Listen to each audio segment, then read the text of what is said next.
जलसंपदा विभागातील शेतकऱ्यांची संबंधित सर्व प्रक्रिया महिनाभरात ऑनलाईन. दुष्काळी भागातील पाणी विषमता दूर करण्याला प्राधान्य. धरणांवरच अधिकारी कार्यरत राहणार.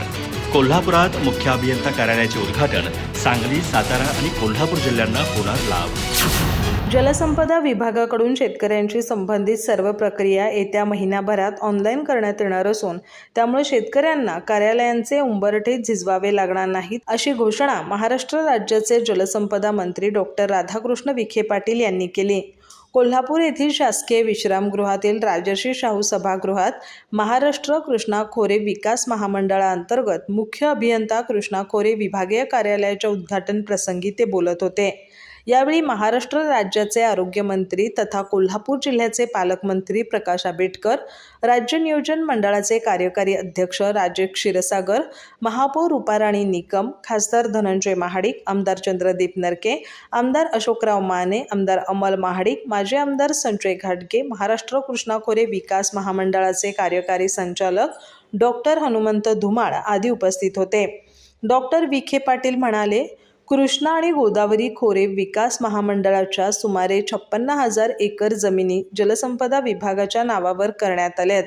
यासाठी काम करणाऱ्या अधिकाऱ्यांचे त्यांनी अभिनंदन केलं. राज्यातील दुष्काळी भागातील पाणी विषमता दूर करण्याला प्राधान्य दिलं जाईल. तसंच जलसंपदा विभागाचे अधिकारी धरणांच्या ठिकाणीच कार्यरत राहतील अशा नियोजनावर काम सुरू असल्याचं त्यांनी सांगितलं. यावेळी त्यांनी आपल्या महाविद्यालयीन जीवनातील आठवणींनाही उजाळा दिला. पालकमंत्री प्रकाश आंबेडकर यांनी काळमावाडी धरणाच्या डावा आणि उजवा कालव्याच्या अस्थिरीकरणास तातडीने गती देण्याची मागणी केली. तसंच कोल्हापूर शहरातील ब्ल्यू आणि रेड लाईनबाबत ठोस निर्णय घेण्याबरोबरच अलमट्टी धरणासंदर्भातील प्रश्न सोडवण्यासाठी सर्वोच्च न्यायालयातील वकिलांशी समन्वय साधावा अशी मागणी त्यांनी केली. खासदार धनंजय महाडिक यांनी कोल्हापूर जिल्ह्यात पाण्याची उपलब्धता असली तरी अनेक सूक्ष्म सिंचन प्रकल्पांची गरज असल्याचं सांगितलं. शेतकऱ्यांमध्ये पाण्याच्या कार्यक्षम वापराबाबत जनजागृती करण्याची आवश्यकता असून कर्नाटकातील अलमट्टी धरणाची उंची वाढू नये यासाठी प्रयत्न सुरू ठेवावेत असं त्यांनी सांगितलं. तसंच मुख्य अभियंता कार्यालय कोल्हापूरला दिल्याबद्दल त्यांनी जलसंपदा मंत्र्यांचे आभार मानले. मुख्य अभियंता अलका अहिरराव यांनी प्रास्ताविकात सांगितलं की विभागीय कार्यालय कोल्हापुरातून सुरू झाल्यानं शेतकऱ्यांच्या प्रश्नांचे तातडीने निराकरण होईल.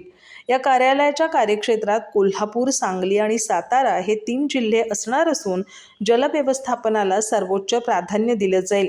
यापूर्वी जलसंपदा मंत्री डॉक्टर राधाकृष्ण विखे पाटील यांनी सिंचन भवन येथील नव्या विभागीय कार्यालयाची पाहणी करून वृक्षारोपण केलं. कार्यक्रमाचं सूत्रसंचालन पंडित कंदले यांनी तर आभार अधीक्षक अभियंता चंद्रशेखर पाटोळे यांनी मानले.